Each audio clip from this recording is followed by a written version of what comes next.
Well, good morning.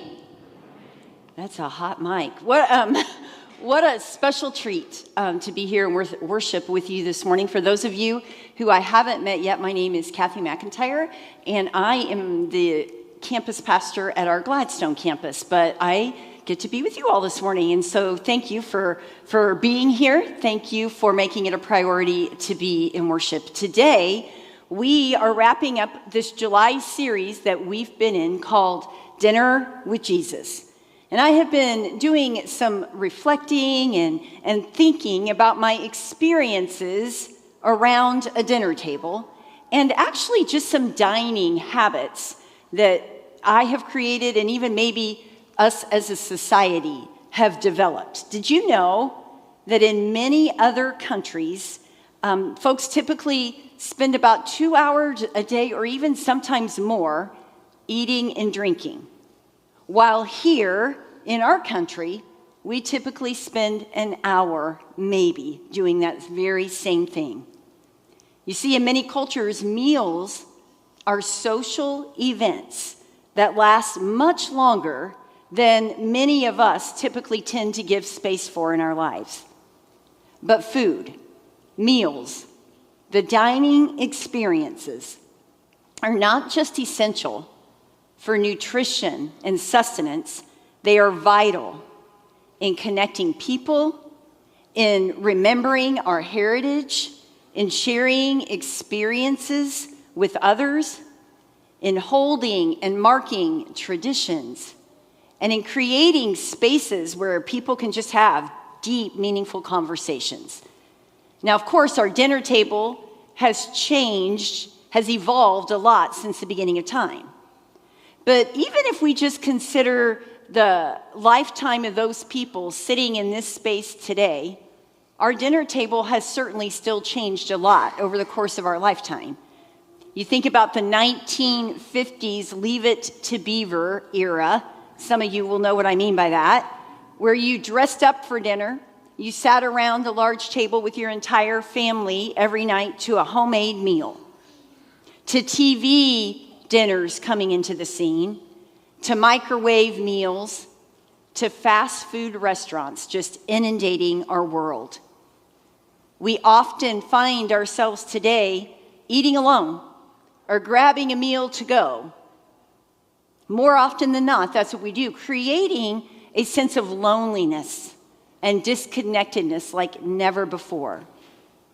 And what we have been exploring over the course of this series is the importance of the dinner table, how important it was to Jesus' mission and how important it is still to us today as well. How the table can bring people, unexpected people, together in really beautiful ways and combat that sense of loneliness and disconnectedness. And this morning, we find ourselves at a table with Jesus in the presence of what many called bad company, of someone in particular whose life is a bit messy, someone who we wouldn't expect Jesus to be sharing a meal with, and someone who maybe we can relate to, a guy named Levi. Now, Levi, after becoming a follower of Jesus, gets his name changed to Matthew, right? So we hear a lot more of the stories about him being known as Matthew.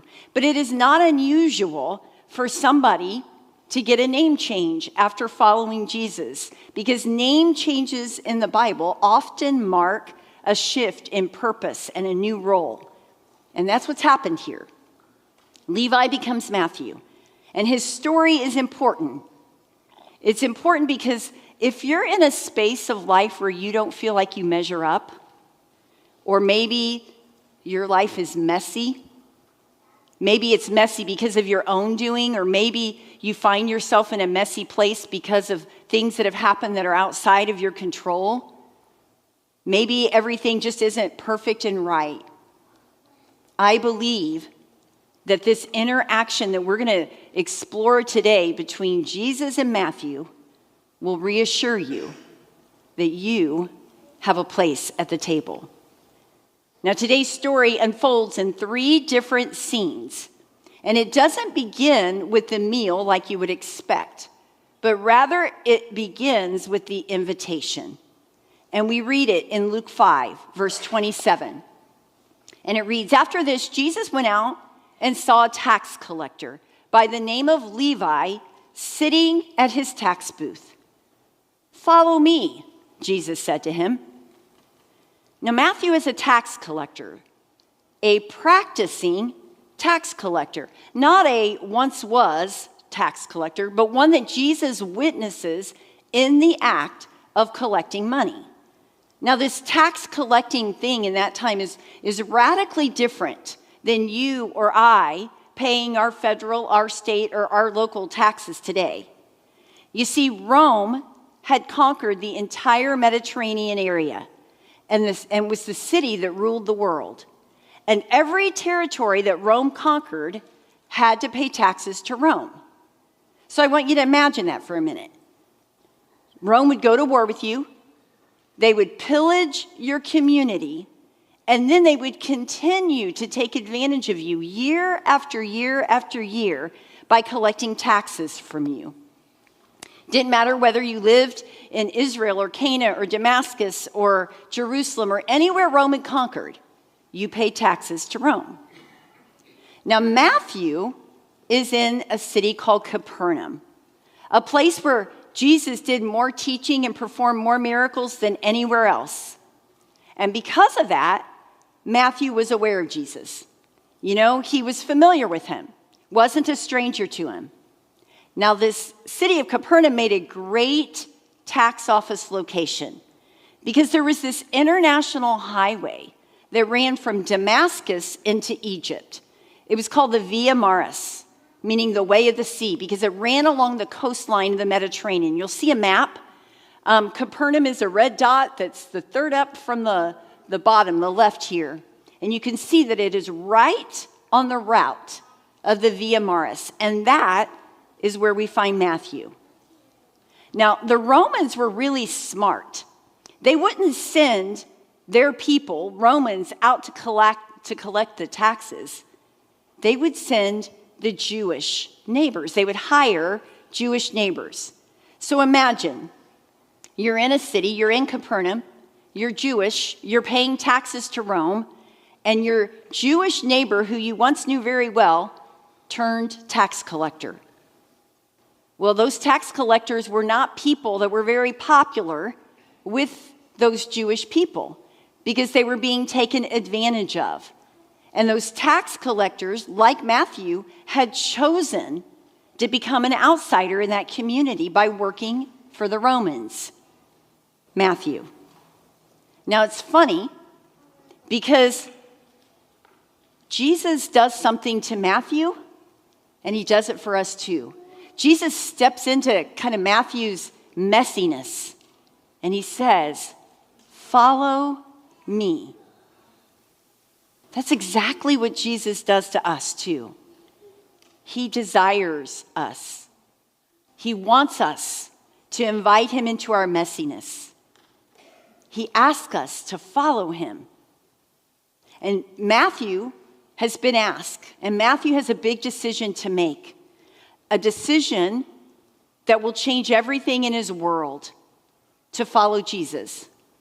It's a bold, scary, risky moment, a big decision. And we read on in verse 28. Levi got up, left everything behind, and followed him. He left everything and followed him. That expression, left everything, is very common in the Bible. It's one that you will find in all the stories of the calling of Jesus' disciples. There is a leaving that takes place. Now, in first century times, to hang out with Jesus, to get to know who he was and what he was about, you literally had to follow him around wherever he went. It's a little different for us today. We can know Jesus and we can follow him while still holding down our job and living at our home. but there is still a sense that you cannot follow without leaving. In fact, friends, journey with Jesus long enough, and you're going to hear God's voice saying something like, I need you to leave that behind. That's part of your past. It's not part of our future together. There is no following without leaving. You cannot grow while you remain the same. Jesus will ask you to leave something. Maybe it's a life of petty complaining. Maybe it's a life of consuming anxiety. He's asking you to trust him. Or corrosive internet habits. Or a lie that true happiness is just on the other side of the next major purchase. Or the concept that your core value is in your title or your income or the number of Facebook friends you have. Or maybe he's asking you to leave behind the bitterness that you're clinging to, or the illusion that you're self-sufficient without him. The process of walking with Christ is a sequence of leavings. That's the invitation that Jesus gives to Matthew, that Matthew said yes to. And that's the invitation that he still offers us today. So Matthew accepts this invitation. It's a yes, and he immediately decides it is a moment to celebrate. And he does this with a meal. That's the second scene of our passage. We read, Then Levi held a great banquet for Jesus at his house, and a large crowd of tax collectors and others were eating with them. I want you to think big here, not an intimate, small gathering, but rather large, like a graduation or an open house or a wedding banquet. Dinner with Jesus. You see, in the Gospels, but in Luke's Gospel in particular, Jesus is portrayed as having long meals over and over and over again. It's a theme, a thread that runs throughout the Gospel of Luke. In fact, there are 10 distinct stories about a shared meal with Jesus. It's intentional. The Gospel writer Luke wants us to see that it was part of Jesus' strategy to build relationships with people over long meals. Tim Chester is a director of theological studies, and he writes a book called A Meal with Jesus. And I want to read from you a quote that he says in this book. It says, Jesus' mission strategy was a long meal, stretching into the evening. He did evangelism, which is people coming to faith, and discipleship, which is people growing in their faith, around a table with grilled fish, a loaf of bread, and a pitcher of wine. Jesus believed that there was something about a shared meal that gave space for conversations that moved and fostered spiritual movement. So it begs the question, if it was part of Jesus' strategy for outreach, for people to come to know him, could it be part of our strategy, yours and mine as well?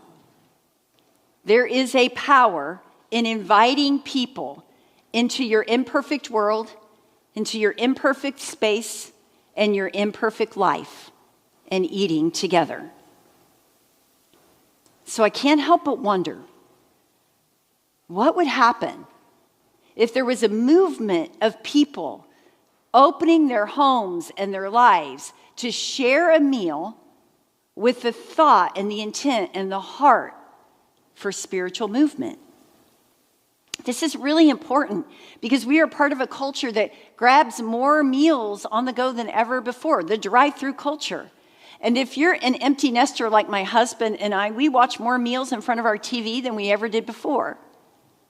The idea of a shared meal is becoming more and more obsolete. Now, don't get me wrong, I am not the queen of this, all right? In fact, I'm more of the queen of excuses for not doing this. Maybe you can relate to some of those that I sometimes might think or give. I don't cook, or it's so much work, or my house isn't clean, or I don't even have a house, or everyone is on specialized diets, or I'm too busy. See some people shaking their heads, so you can relate to some of those excuses? Well, I'm going to take a minute to just debunk some of those excuses real quick. All right? Let's start with that one, I don't cook. Well, I have 2 words for you. Domino's delivers. Yeah? You don't have to cook an elaborate meal, right? Buy something already prepared. Check that off your list. Or what about it's so much work?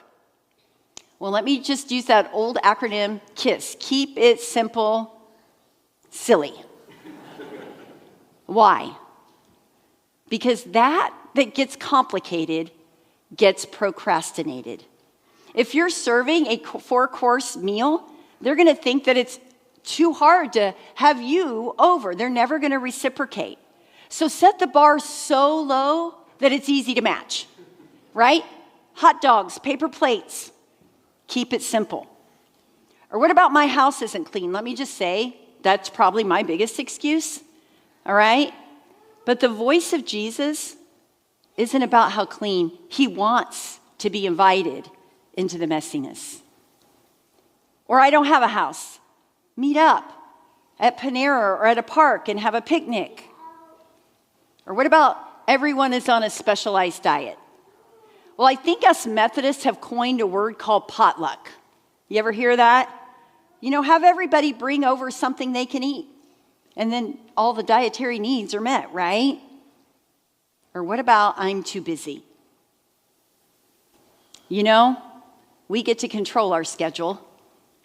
We get to say what we say yes to and what we say no to. So it's about realigning our priorities and choosing to make it a priority.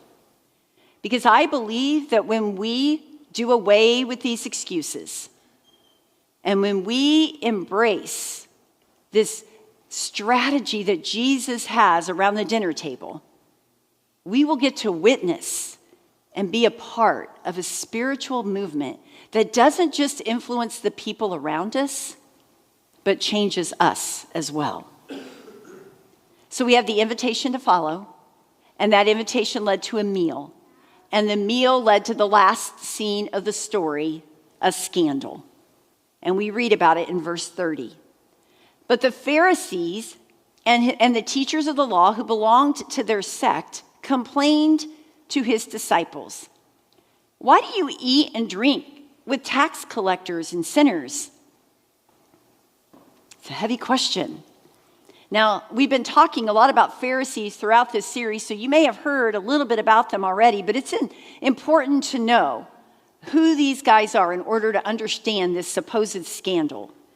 The Pharisees were a prominent Jewish religious and political group of men who strictly adhered to the law. They were often seen as hypocritical or judgmental and legalistic, and because they often found themselves at odds with Jesus and his teachings and his actions.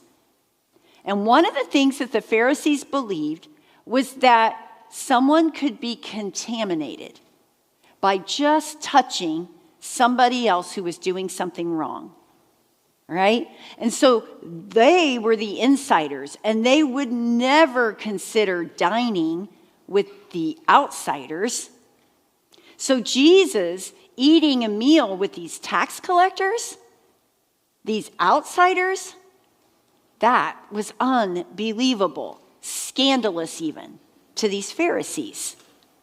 And in order for you to become an acceptable dining partner to a Pharisee, the unclean outsiders would have to go through some very specific steps to get clean.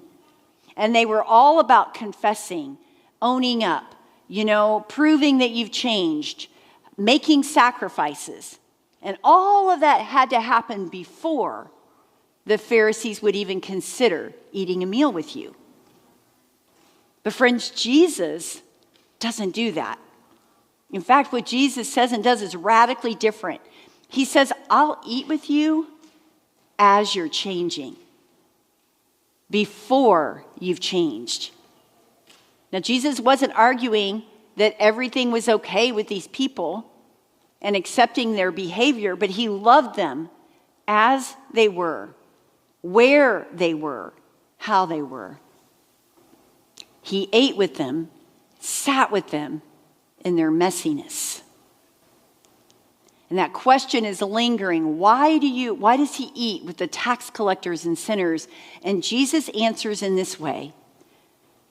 He says, it is not the healthy who need a doctor, but the sick. I have not come to call the righteous, but sinners to repentance. He's saying the unrighteous, the sinners, the messy, the outcasts, the sick, the forgotten, they are who I'm here for, and exactly who I want to eat with. In Jesus' circle of invitation, everybody's lost, everybody's loved, and everybody's invited to the meal. No matter where you've been, no matter what mess your life may be in right now, no matter what you've done or are doing, there's a place for you at Jesus' table. And I wonder, is the same true for your table? Is it open for any and everyone? What would happen if we were to be intentional, even scandalous, in our invitation to others? When we become generous in welcoming people and sharing food, a place in our homes, our lives, our time, what would happen? Would we see a spiritual movement? Would we ignite hope and meaningful change in our community? Could we create a divine encounter, a Jesus table here on earth? My hope is that this interaction that Jesus has with Matthew, from the calling to the meal to the scandal, does two things for us today. I hope that first it reminds each of us that accepting the invitation from Jesus means that we come as we are and we allow Jesus to change us. That we show him the messiness of our lives and that we sit in his presence, knowing that we are loved and accepted. And secondly, I hope this story challenges us today to do the exact same thing, to invite others in, no matter who they are, where they've been, or what's going on in their lives, that we sit with them, that we share a meal with them, that we love and accept them where they are, and allow Jesus to work to bring change.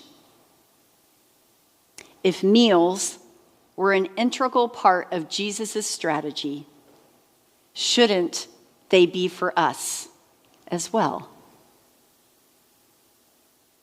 May we intentionally create invitations to our tables, to our messy lives, and may those invitations include people who are different than us, so that God can work in and through us. Amen. You know, perhaps the most significant